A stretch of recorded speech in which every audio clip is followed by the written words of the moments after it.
ನಿವೃತ್ತ ನ್ಯಾಯಾಧೀಶರ ಮುಂದೆ ಇದೇ ಈಗಲ್ಟನ್ನವ್ರು ಹೋದರಲ್ಲ, ಕೇಸ್ ಹಾಕೊಂಡು ಹೋದರಲ್ಲ, ಅಲ್ಲಿ ಏನಾಯ್ತು ಅರ್ಥ ಮಾಡ್ಕೊಳ್ಳಿ. ಯಾವ ಒಂದು 70 ಎಕರೆ ಖರಾಬ್ ಭೂಮಿ ಇತ್ತು, ಆ ಭೂಮಿನ ಇವತ್ತು ಆ ಒಂದು ವ್ಯಾಪ್ತಿ ಒಳಗಿದೆ, ಗಾಲ್ಫ್ ಕ್ಲಬ್ ಒಳಗೆ ಅಂತ ಹೇಳಿ ಹಿಂದೆ ಇದ್ದಂತ ಕಾಂಗ್ರೆಸ್ ಸರ್ಕಾರದಲ್ಲಿ ಎಕರೆಗೆ 12 ಕೋಟಿ ನಿಗದಿ ಮಾಡಿದ್ರು. 948 ಕೋಟಿ ದುಡ್ಡು ಕಟ್ಟು ಅಂದ್ರು. ಎಕರೆಗೆ 12 ಕೋಟಿ 15 ವರ್ಷದಿಂದ ಆಗಿದ್ರೆ ಅಲ್ಲಿ 12 ಕೋಟಿ ಸರ್ಕಾರ ಏನು ಫಿಕ್ಸ್ ಮಾಡ್ತು, ರಾಮನಗರದ ಜಿಲ್ಲಾಧಿಕಾರಿನ ಉಪಯೋಗ ಮಾಡ್ಕೊಂಡು ಇದೇ ಸತ್ಯಶೋಧನಾ ಸಮಿತಿ ಕಾಗೋಡು ತಿಮ್ಮಪ್ಪ ಕಂದಾಯ ಸಚಿವರು ಪಾಪ ವ್ಯಾಪಾರ ಮಾಡಕ್ ನೋಡಿದ್ರು, ಅವ್ರು ಕೊಡಕ್ ದುಡ್ಡಿರ್ಲಿಲ್ಲ. ಅವ್ರ ಅಪ್ಪ ಇಲ್ಲ, ಇವತ್ತು ಅವ್ರ ಅಣ್ಣ ಇಲ್ಲ, ತೀರ್ಕೊಂಡು ಹೋಗೋರೆ. ಇರೋನೊಬ್ಬ ದುಡ್ಡು ಕೇಳಿದ್ರೆ ಎಲ್ಲಿಂದ ತಂದು ಕೊಡ್ತಾನೆ? ಅದಕ್ಕೆ ಸೇರಿಸಿದ್ರು 948 ಕೋಟಿ ಕಟ್ಟು ಅಂತ ಹೇಳಿ. ಅಲ್ಲಿ ಅವ್ರ ಹತ್ರ 12 ಕೋಟಿ ಖರಾಬ್ ಲ್ಯಾಂಡ್ಗೆ ಎಕರೆಗೆ ಫಿಕ್ಸ್ ಮಾಡಿದ ಮೇಲೆ ಏನಪ್ಪ ಶಿವಕುಮಾರ್ 2 ಕೋಟಿಯಿಂದ 3 ಅಂತ ಈಗ ಹೇಳ್ತಿದೆಯಲ್ಲ, ಏನು ಪಂಗನಾಮ ಹಾಕೋದಿಕ್ಕ ರೈತರಿಗೆ? 3 ಕೋಟಿ 10 ವರ್ಷದಿಂದ 12 ಕೋಟಿ ಫಿಕ್ಸ್ ಮಾಡಿದೀಯ ನೀನೆ. ಇವತ್ತಲ್ಲಿಗೆ ರೈತರಿಗೆ ಯಾವ ರೇಟ್ ಫಿಕ್ಸ್ ಮಾಡ್ಬೇಕು? ಎಕರೆಗೆ ಯಾವ ರೇಟ್ ಫಿಕ್ಸ್ ಮಾಡಬೇಕು ಯೋಚನೆ ಮಾಡಿ. ಇದು ಅಶೋಕಣ್ಣ ಹೇಳ್ದಂಗೆ ದರೋಡೆಕೋರರ ಸರ್ಕಾರ, ದರೋಡೆಕೋರರ ಸರ್ಕಾರ. ಇದೊಂದು ಸರ್ಕಾರ ಅಂತ ಕರೀತೀರಾ?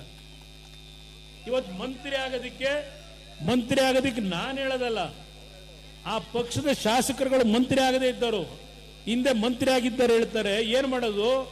ನಮಗೆ 100 ಕೋಟಿ 150 ಕೋಟಿ ಕೇಳ್ತಾರೆ, ನಾವೆಲ್ಲಿಂದ ತಂದ್ಕೊಡೋದು? ಇದು ಈ ಸರ್ಕಾರ ನಡೀತಿರೋದು. ಇವತ್ತು ಆ ಮಂತ್ರಿ ಆಗನೋ 100 ಕೋಟಿನೋ 50 ಕೋಟಿನ ಕೊಟ್ಟು ಮಂತ್ರಿ ಆಗಿ ಯಾರ ತಲೆ ಹೊಡಿಬೇಕು? ನಮ್ಮ ರಾಜ್ಯದ ಜನತೆಯ ತಲೆ ಹೊಡಿಬೇಕು, ಆ ದುಡ್ಡು ಸಂಪಾದನೆ ಮಾಡಬೇಕಾದ್ರೆ.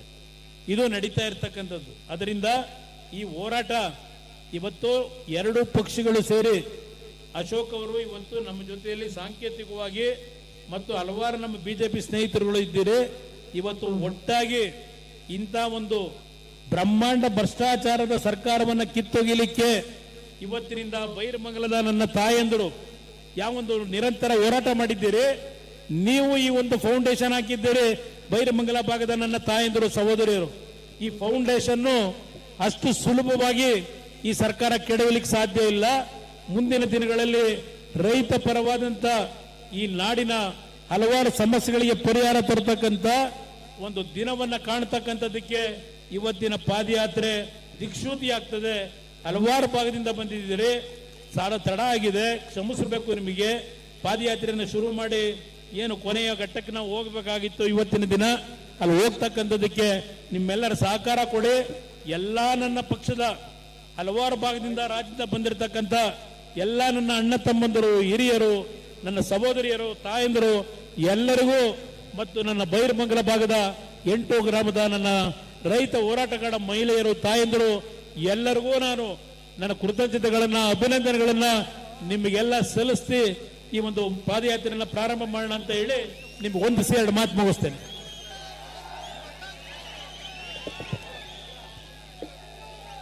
ಕುಮಾರಣ್ಣವರಿಗೆ ಧನ್ಯವಾದಗಳು. ಈಗ ನಮ್ಮ ಯುವ ನಾಯಕರಾದಂತ ನಿಖಿಲ್ ಕುಮಾರಸ್ವಾಮಿ ಅವರ ನೇತೃತ್ವದಲ್ಲಿ ಪಾದಯಾತ್ರೆ ಪ್ರಾರಂಭ ಆಗ್ತದೆ. ತಾವೆಲ್ಲರೂ ಸಮಾಧಾನದಿಂದ, ಯಾರು ನೂಕುನುಗ್ಗಲು ಮಾಡ್ಕೊಳ್ದೇನೆ ಸಮಾಧಾನದಿಂದ ಹೆಜ್ಜೆ ಹಾಕ್ಬೇಕು ಅಂತೇಳಿ ತಮ್ಮಲ್ಲಿ ವಿನಂತಿ ಮಾಡ್ತೀನಿ. ಯಾರೂ ಕೂಡ ನೂಕುನುಗ್ಗಲು ಮಾಡ್ಕೋಬಾರ್ದು. ದಯಮಾಡಿ ತಾವೆಲ್ಲ ಸಮಾಧಾನದಿಂದ ವರ್ತಿಸಬೇಕು.